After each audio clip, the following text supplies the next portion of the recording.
Magandang hapon mga bata! Magandang hapon po, Binibining Bibat. Ako nga pala si Binibining Bibat. Ngayon, bago tayo magsimula sa ating klase, inaanyayahan ang bawat isa na tumayo para sa ating panalangin. Gladys, ikaw ang mamuna sa ating panalangin. Sa ngalan ng Ama, ng Anak, at ng Espiritu Santo. Amen. Ama namin, sumasalangit ka, sambahin ang ngalan mo, mapasamin ang kaharian mo, sundin ang loob mo dito sa lupa para nang sa langit. Bigyan mo kami ngayon ng aming kakanin sa araw-araw, at patawarin mo ang aming mga sala para nang pagpapatawad namin sa mga nagkakasala sa amin. At huwag mo kaming ipahintulot sa tukso, at iadya mo kami sa lahat ng masama. Amen. Sa ngalan ng Ama, ng Anak, at ng Espiritu Santo. Amen. Ngayon naman mga bata, tingnan niyo ang inyong mga katabi kung mayroon bang lumiban sa ating klase. Mayroon ba? Wala po! Magaling! Ngayon bigyan natin ng 5 palakpak ang ating mga sarili. Ngayon mga bata, meron tayong alituntunin na kailangan nating sundin habang tayo ay nagtatalakay. Una, makinig ng mabuti. Basahin nga. Makinig ng mabuti. Pangalawa, maging marespeto. Basahin. Maging marespeto. Pangatlo, iwasan ang pakikipagkwentuhan sa katabi. Iwasan ang pakikipagkwentuhan sa katabi. At pang-apat, maging aktibo sa mga gawain. Maging aktibo sa mga gawain. Para ipagpatuloy ang ating talakayan ngayon, aking tatawagin si Binibining She. Magandang araw mga bata, ako nga pala si Binibining She. So bago tayo dumako sa bagong paksa, balikan muna natin ang ating aralin kahapon. Mayroon akong gawain na nais kong sagutan ninyo. Itaas na ang inyong kanang kamay kung nais ninyong sumagot. Sino gustong sumagot sa unang bilang? Ako po! Yes, Almay? Tama ba ang sagot ni Almay? Opo! Tingnan natin. Magaling! Bigyan natin ng 5 palakpak si Almay. Sino gustong sumagot sa ikalawang bilang? Yes, Bibat? Tama ba ang sagot ni Bibat? Opo! Tingnan natin. Magaling! Bigyan natin ng 5 palakpak si Bibat. Sino naman ang gustong sumagot sa ikatlong bilang? Yes, Gladys? Tama ba ang sagot ni Gladys? Opo! Tingnan natin. Magaling! Bigyan natin ng 5 palakpak si Gladys. Ngayon, sino naman ang gustong sumagot sa ika-4 na bilang? Ako po! Sige, Almart. Tama ba ang sagot ni Almart? Opo, teacher! Tingnan natin. Magaling! Bigyan natin ng 5 palakpak si Almart. Ngayon, sino naman ang gustong sumagot sa ika-5 bilang? Yes, Bibat? Tama ba ang sagot ni Bibat? Opo! Tingnan natin. Magaling! Bigyan natin ng 5 palakpak si Bibat. Magaling mga bata, talagang naiintindihan niyo na ang ating leksyon kahapon. At dahil dyan, bigyan natin ng 5 palakpak ang ating mga sarili. At sa papatuloy na ating talakayan, nais kong tawagin si Binibining Gladys. Magandang araw mga bata! Magandang araw po. Gusto niyo bang maglaro? Opo. Ngayon, maglalaro tayo ng hulaan mo ang magkatugmang salita. Paano ba ang laro? Ang gagawin niyo lamang ay huhulaan ang magkatugmang salita sa ibibigay kong salita sa inyo. Halimbawa, kapag sinabi kong sili, ang katugmang salita nito ay huli. Naiintindihan niyo ba mga bata? Opo, teacher. Sige, sisimulan na natin ang laro. Sa unang bilang, sa litratong ito, laso, tsaka ba. Ano ang kasunod ng ba? So, teacher. Sige nga, sino ang gustong sumagot? Ako po, teacher. Sige, Rio. Pumarito ka sa gitna. Tama ba ang sagot ni Rio? Opo, teacher. Ano ang katugma ng laso? Baso, teacher. Magaling! Bigyan natin ng 5 palakpak si Rio. Pangalawa. Sino ang gustong sumagot? Ako po. Sige, Almart, halika dito sa harap. Ano ang katugmang salita ng bata? Lata po. Tama ba ang sagot ni Almart? Opo, teacher. Sige, tingnan natin kung tama ba ang kanyang sagot. Mabuti! Magaling! Bigyan natin ng 5 palakpak si Almart. Ang katugmang salita ng bata ay lata. Ang tatalakayin natin ngayong araw ay patungkol sa pagtukoy ng mga magkatugmang salita. At sa pagkatapos ng ating talakayan ngayong araw, kayo ay magagawang natutukoy ang mga salitang magkatugma, nakakapagbibigay ng mga salitang magkatugma, at nakalilikha ng isang makabuluhang tula na may mga magkatugmang salita. Ngayon mga bata, meron akong inihandang maikling tula para sa inyo. Gusto niyo bang marinig? Opo, teacher. Okay. Ang gusto kong gawin ninyo ay makinig ng mabuti dahil pagkatapos ng aking tula ay may mga katanungan akong ibabato sa inyo. Handa na ba kayong marinig ang aking maikling kwento? Okay, 1, 2, 3. Ang gusto ko lamang gawin ninyo mga bata ay makinig ng mabuti dahil pagkatapos ng aking maikling tula ay may mga ibabato akong tanong sa inyo. Nagkakaintindihan ba tayo? Opo. Sige, simulan na natin ang tula.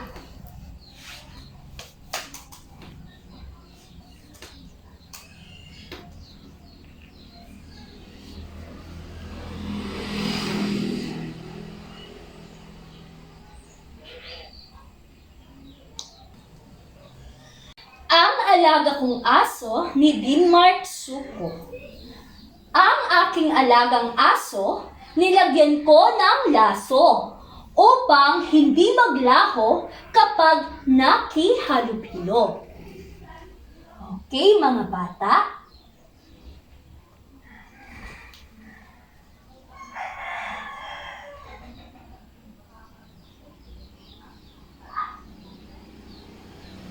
Ngayon mga bata ay sagutan na natin ang mga tanong na inihanda ko para sa inyo.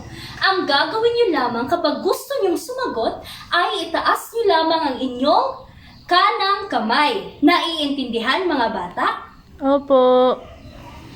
Unang katanungan. Ano ang hayop na alaga ng may akda?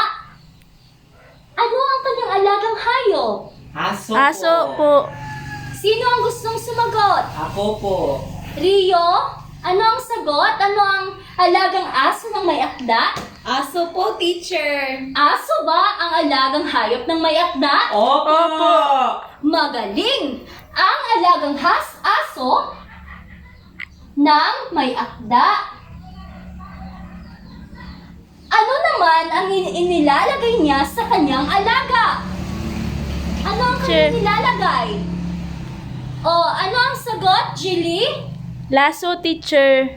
Laso ba ang inilalagay ng may akda sa kanyang aso? Opo, teacher. Very good! Magaling mga bata, ang inilalagay ng may akda sa kanyang aso ay ang laso.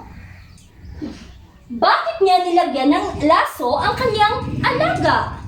Bakit? Bakit nilalagyan ng may akda ang kanyang alaga ng laso? Rio? Upang hindi po ito mawala. Magaling! Upang hindi mawala ang kanyang alagang aso, ay nilagyan niya ito ng laso. Sa inyong palagay, ano-ano ang mga salitang magkatugma sa tula? Sige nga, ating...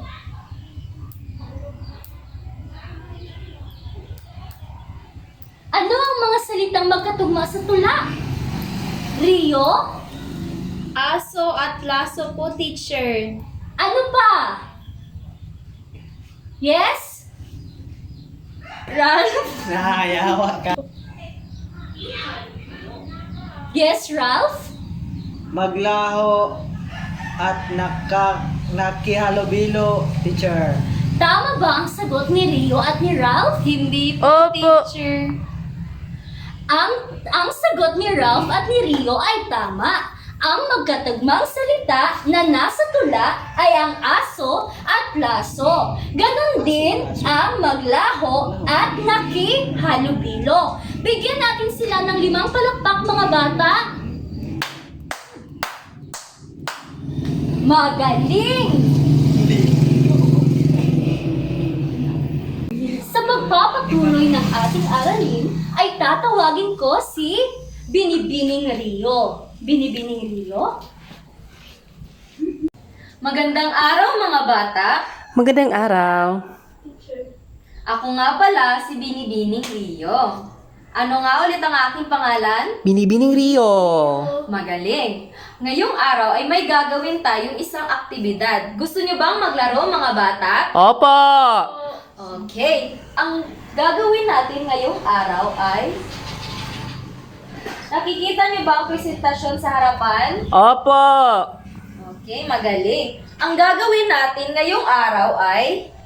Tutugmain natin ang mga salitang magkatugma. Naiintindihan ba mga bata? Opo. Ano nga ang ating gagawin ngayong araw? Tutugmain ang mga salita. Tugma. Okay. Sa mga gustong sumagot, itaas nyo lamang ang inyong kanang kamay.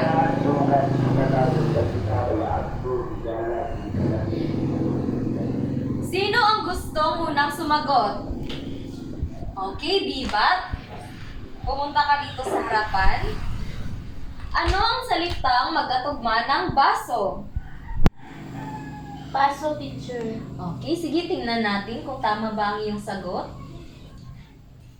Magaling! Ang salitang magkatugma ng baso ay paso. Ngayon naman, ano ang salitang magkatugma ng talong? Sino ang gustong sumagot? Okay, Jacqueline, pumunta ka sa harapan. Talong? Talong, anong salitang Talong, teacher. Okay, tama! Ngayon naman, sino ang gustong sumagot sa salitang magkatugma ng lobo? Okay, Bibat, pumunta ka dito sa harapan. Lobo, salitang lobo. Anong magkatugmang salita ng lobo? teacher. Sige, tingnan natin kung tama ba ang iyong sagot. Tama nga! Ang salitang magkatugma ng lobo ay tabo. Ngayon naman, ano ang salitang magkatugma ng bayong? Sinong gustong sumagot? Okay, Jacqueline, pumunta ka rito sa harapan. Payong. Tama! Ang salitang magkatugma ng bayong ay payong. Sa ilaw naman, ano ang salitang magkatugma ng ilaw? Sinong gustong sumagot? Okay, di ba? Dilaw, teacher. Dilaw. Sa ilaw naman, sino ang gustong sumagot? Okay, di ba? Anong salitang magkatugma ng ilaw? Dilaw, teacher. Sige, tingnan natin kung tama ba ang iyong sagot. Tama nga, magaling! Sa panghuling larawan, ano ang salitang magkatugma ng pala? Jacqueline, pumunta ka rito sa harapan. Bola, teacher. Sige, tingnan natin kung tama ba ang iyong sagot. Tama nga, magaling, Jacqueline! Nasiyahan ba kayo sa ating laro, mga bata? Opo. Magaling! Ngayon naman ay tatawagin ko si Ginoong Almart para ipagpatuloy ang ating talakayan.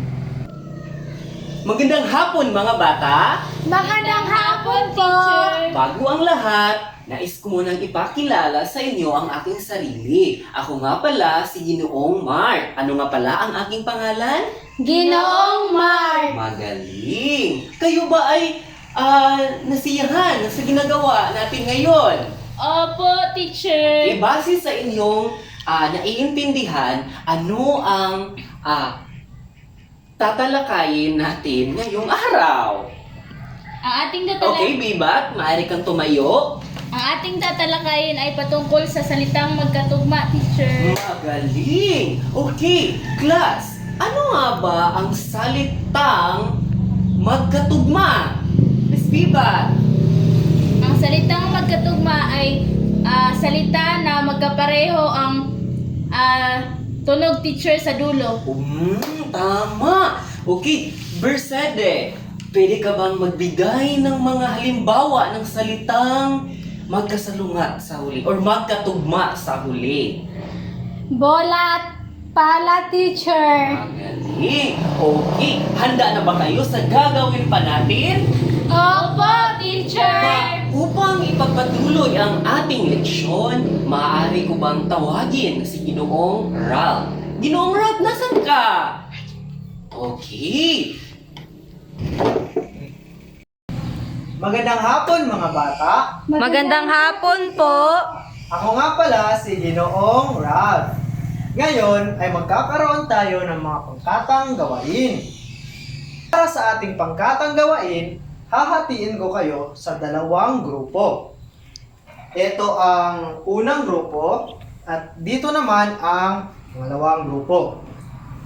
Nasaan ang unang grupo? Dito po, teacher. Tumayo kayo at pumunta kayo sa kanang sulok. Asa naman ang pangalawang grupo? Nandito po, teacher. Tumayo kayo at pumunta kayo sa kaliwang sulok. Para sa inyong pagkatang gawain, bibigyan ko kayo ng mga materyales upang inyong gagamitin para sa inyong aktibidad.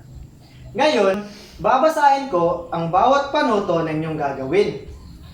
Makinig ng maayos mga bata. Naunawaan nyo ba? Opo.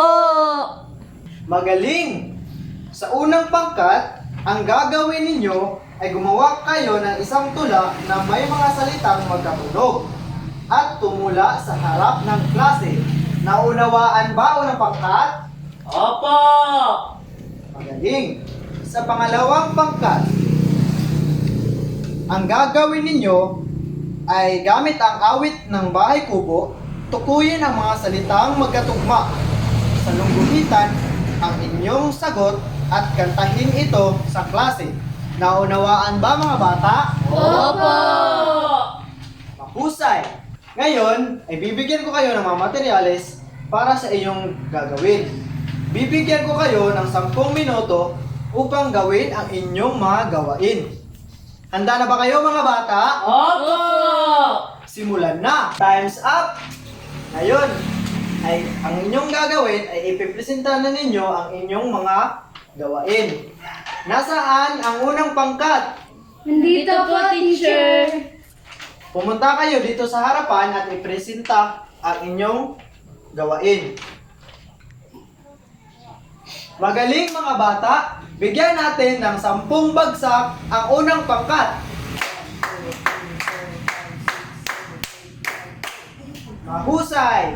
Ngayon naman, ay tunghayan naman natin ang pangalawang pangkat para sa kanilang presentasyon. Pangalawang pangkat, pumunta na kayo dito sa harap upang ipresenta ang inyong gawain. Mahusay, pangalawang pangkat. Ngayon, bigyan naman natin sila ng 10 bagsak. Mahusay mga bata. Ngayon naman ay magkakaroon tayo ng pagsusulit. Bibigyan ko kayo ng 20 minuto upang sagutan ito. Nagkakaintindihan ba tayo mga bata? Opo. Okay.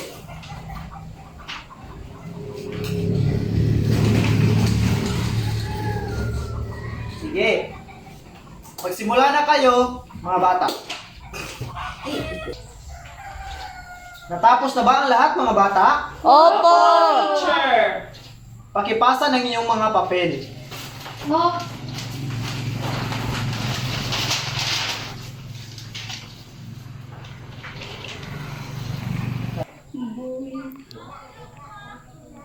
Para sa inyong takdang aralin, sumulat kayo ng 5 pares ng salitang magkatugma na magkikita sa loob ng inyong tahanan. Gawin ito sa inyong kwaderno. Naintindihan ba mga bata? Opo!